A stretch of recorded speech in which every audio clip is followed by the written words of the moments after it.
తాకట్లో ఉన్న మీ బంగారాన్ని విడిపించి ఆ రోజు ఆన్లైన్ రేటుకి కొంటాం. Sharma gold company.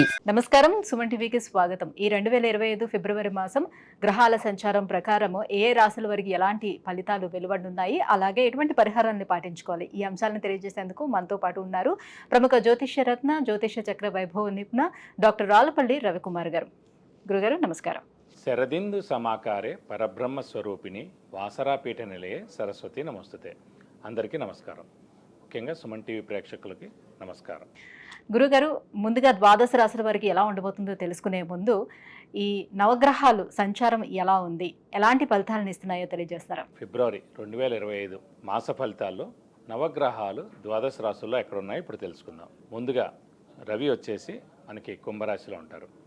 అలాగే కుజుడు వచ్చి మనకి మిథున రాశిలో ఉన్నారు. అలాగే రాహు మనకి మీనరాశిలో ఉన్నారు. అలాగే గురువు మనకి వృషభ రాశిలో ఉన్నారు. శని స్వస్థానమైన మనకి కుంభరాశిలో ఉన్నారు. అలాగే బుధుడు వచ్చి మనకి అదే కుంభరాశిలో ఉన్నారు. కేతు మనకి కన్యారాశిలో ఉన్నారు.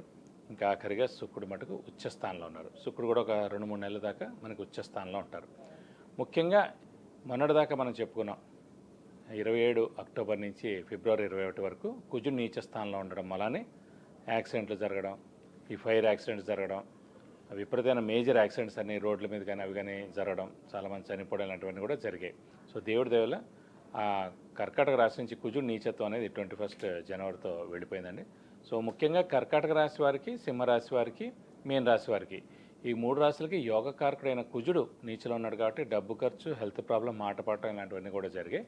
దేవుడిదలు అవన్నీ కూడా ఇప్పుడు తొలగిపోయినమని చెప్పుకోవచ్చు. అలాగే ఇప్పుడు ముఖ్యంగా మిథున్ రాశి, కన్యా రాశి, మకర రాశి, కుంభరాశి ఈ 4 రాశులకి యోగకారకుడు, అదృష్టకారకుడు, లక్ ఫేవర్ చేసే గ్రహమైన శుక్రుడు ఉచ్చ స్థానంలో 4 నెలల పాటు ఉంటాడు ఇంచుమించుగా.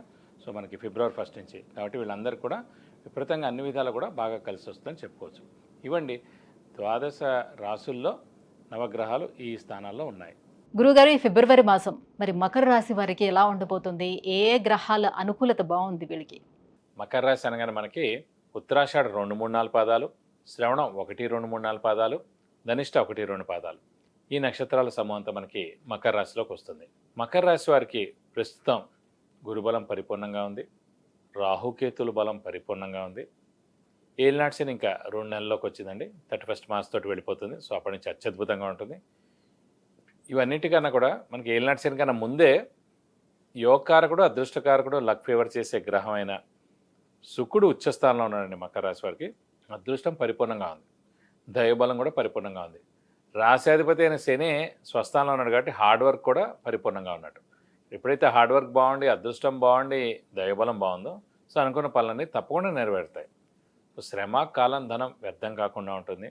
అవసరానికి డబ్బులు సమకూరుతాయి. రావాల్సిన బాకీలు వసూలు అవుతాయి. షూరిటీస్ పెట్టవచ్చును. స్పెక్యులేషన్స్ కలిసి వస్తాయి. మధ్యవర్తిత్వం వహించవచ్చును.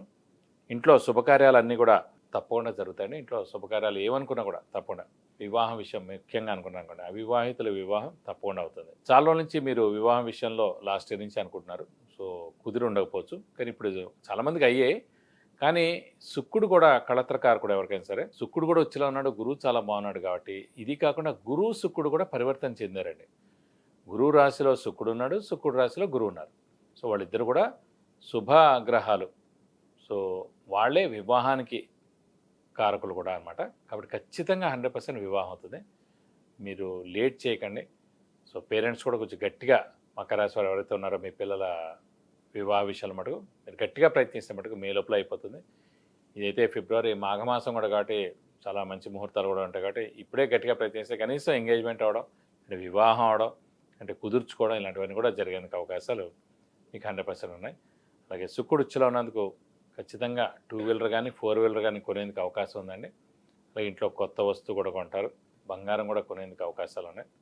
అలాగే మెయిన్ శని ఆరోగ్యకారకుడు, ఆయుష్కారకుడు. ఏలినాటి శని నడుస్తున్నా కూడా ఆఖరిగా ఇంకా 2 నెలల్లోకి వచ్చింది కాబట్టి వెళ్ళిపోతూ హెల్ప్ చేసే వెళ్తుంది కాబట్టి నిరుద్యోగులకు ఉద్యోగం, ఉద్యోగస్తులకి promotions, name and fame, boss నుంచి మన్నన, ఫారిన్ టూర్ విజిట్స్, అసైన్మెంట్స్ కూడా ఉందండి. కాబట్టి ఫారిన్ ఎవరైనా వెళ్ళాలనుకున్నా విద్య కోసం కానీ ఉద్యోగం కోసం కానీ వెళ్తే కూడా ఖచ్చితంగా మీకు రాణిస్తుందని చెప్పుకోవాలి. అలాగే ఆరోగ్య ఆయుష్ కూడా చాలా బాగుందని చెప్పాలి. తీర్థయాత్రలు కూడా చేస్తారని, ఎందుకంటే పంచమ స్థానంలో గురువు ఉండడం చేత దైవబలం, దైవానుగ్రహం పరిపూర్ణంగా ఉండడం చేత తీర్థయాత్రలు చేస్తారు, గురువుని దర్శిస్తారు, గురువు యొక్క బ్లెస్సింగ్స్ తీసుకుంటారు. సంఘంలో జరిగే మంచి కార్యక్రమాలు అన్నింటిలో కూడా మీరు పాల్గొంటారని చెప్పుకోవాలి. శుభకార్యాలు మీ ఇంట్లో జరుగుతాయి, బంధువులతో మీ ఇల్లు కళకళలాడుతుంది. కాబట్టి మీరు ఈ మకర రాశి వారి మటుకు పట్టిందలా బంగారాన్ని ఈ మాసం అంతా కూడా చెప్పుకోవచ్చు. గురువుగారు, మరి మకర రాశి వారికి సంతానం ప్లేస్లో ఉన్నాయి, అంటే 5వ స్థానంలోనే గురువు ఉన్నాడు. మరి వీళ్ళకి సంతానం కలిగేందుకు ఎంతవరకు అవకాశాలు ఉన్నాయి? సంతానం కలిగేందుకు అవకాశాలు 100% ఉన్నాయి. ఎందుకంటే అండి పంచమ స్థానమే సంతాన స్థానం ఎవరికైనా సరే. సో అలాంటి పంచమ స్థానంలోనే గురువు ఉన్నారు. గురువు మళ్ళీ సంతాన కారకుడు కూడా గురువు అయ్యాడు.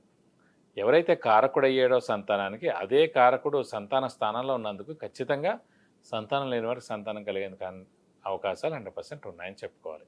మరి ఏలినాటి శని నుంచి వీళ్ళు కూడా బయటపడబోతున్నారు. వెళ్ళిపోతూ శని ఎటువంటి ఫలితాలు ఇవ్వబోతున్నాడు? ఉద్యోగస్తులకి ఎలా ఉండబోతుంది? ఉద్యోగస్తులకి ఈ మాసం చాలా బాగుంటుంది. మంచి నేమ్ అండ్ ఫేమ్ రావడం, బాస్ నుంచి మన్నన పొందడం, వాళ్ళకి ప్రమోషన్స్ రావడం, లేదంటే ప్రమోషన్స్ ప్యానల్లో వీళ్ళ పేర్లు చేర్చడం ఈ నెల అనేది మటు ఖచ్చితంగా జరిగేందుకు అవకాశం ఉంది. కాబట్టి మీరు శుభవార్త వినడం కానీ దాని గురించి తెలుసుకోవడం కానీ ఖచ్చితంగా ఈ నెల ఉందని చెప్పుకోవాలి. గురుగారు, మకర రాశి వారు ఇంకా ఎటువంటి పరిహారాన్ని పాటించుకుంటే ఇంకా మరీ బాగుంటుంది వీళ్ళకి? ఇక పరిహారాలు ఈ నెలలో ఏం చేసుకోవాలంటే, ఇంకా ఆఖరిగా ఏలినాటి శని నడుస్తుంది కాబట్టి ఈ 2 నెలల్లో ఏలినాటి శని ఉంది కాబట్టి వీలైతే ప్రతి శనివారం ఉపవాసం ఉండండి. శివుడు అష్టోత్తరం, ఆంజనేయ అష్టోత్తరం ప్రతిరోజు చదువుకోండి 2 నెలలు ఏలినాటి శని వెళ్ళిపోయేదాకా. అలా వీలైతే కనుక శివుడు టెంపుల్ సోమవారం రోజున వెళ్ళి 41 ప్రదక్షిణాలు చేయడం, అలాగే ఆంజనేయ స్వామి టెంపుల్కి వెళ్ళి మంగళవారం శనివారం రోజున 41 ప్రదక్షిణాలు చేస్తే కనుక దోషం మొత్తం తొలగిపోతుంది. విద్య, ఉద్యోగం, విదేశీయానం, వివాహం, వాహనం, గృహం, ఇలా అన్ని విషయాల గురించి తెలుసుకోవాలంటే కింద స్క్రోల్ అవుతున్నటువంటి నెంబర్లకి కాల్ చేసి గురుగారు అపాయింట్మెంట్ పొందవచ్చు. గురుగారు, మకర రాశి వారికి ఫిబ్రవరి మాసం ఎలా ఉండబోతుంది, ఎలాంటి పరిహారాలను పాటించుకోవాలి, ఈ విషయాలు తెలియజేసినందుకు ధన్యవాదాలండి.